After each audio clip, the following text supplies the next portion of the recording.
So now what you have to do now is you have to configure the SOCKS3 file. So now, as previously described, that you have to uncomment certain things. So uncomment this for, and this is for the banning ports. If it isn't on port 80, the connection gonna be get a drop, and this command will, in default this is deny all the permission. By setting this into allow, we have to be responsible for doing things done on the proxy, and this is for the honeypot proxy servers. So restarting the SOCKS3 service after changes like this, typing this, it will easily automatically restart. Then what you have to do now is ensure all the browser instances are closed. This is the important part, and then trigger the proxies in Firefox using this command.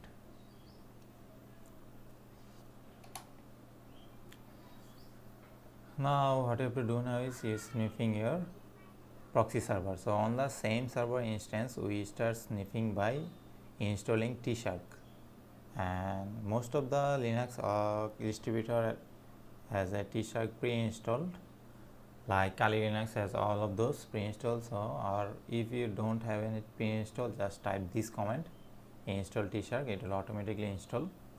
So sniffing the ETH0, this is the network monitor.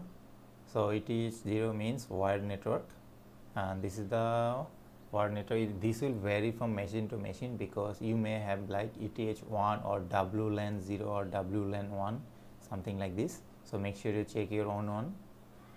Because this was mine, so I sniffed this interface by TCP on port 3120, just typing this. So for verification, you can test the DNS leak test on the public IP address.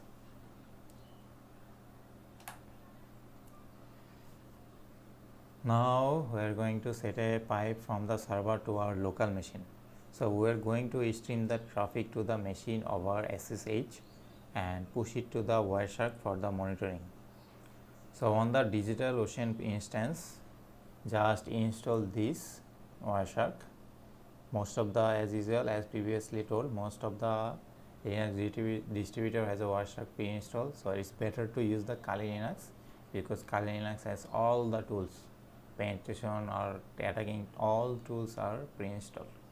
So don't have to install a specific one manually. So, or if you don't have installed, so just type this and it will automatically install. Then what you have to do now is setting the users on the Wireshark group, and you cannot run Wireshark as a root. So just type this user mode Wireshark as David, and then the new group command configures the group membership with which a user will log in. So the new group Wireshark, this is the group configuration. This will let running the tshark command. This is because this is the command on a regular user. So on the host machine, we are going to pipe the output of the embedded tshark pickup file. So all those files that Wireshark will save on your directory that we previously mentioned or selected, all those Wireshark file will be .pickup. So all those file extension has a pickup extension at the end. So make sure you remember, because this is the Wireshark file, and this is the tricky part for the workshop, and this is the final command line.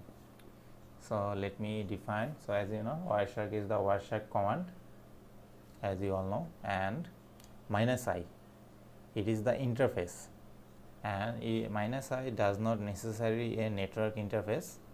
In this case, a live stream interface going to output the redirection, and then the command specifies, as you all know, this is the tshark as previously -f. So -f pickup is the default format for tshark.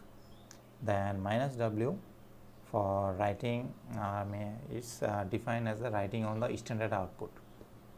and this will prompt the GUI of Wireshark which we previously installed, and will sniff the incoming traffic. You can then also filter the incoming traffic via Wireshark GUI like this. So we are going this is the filter, because in Wireshark GUI interface you have a option like in the upper side corner, upper left, there is an option called filter. So in filter you're just gonna type this. So we're gonna filter this port from 80 to this port. So the Wireshark filter should display your own traffic coming from HTTP ports to TCP ports.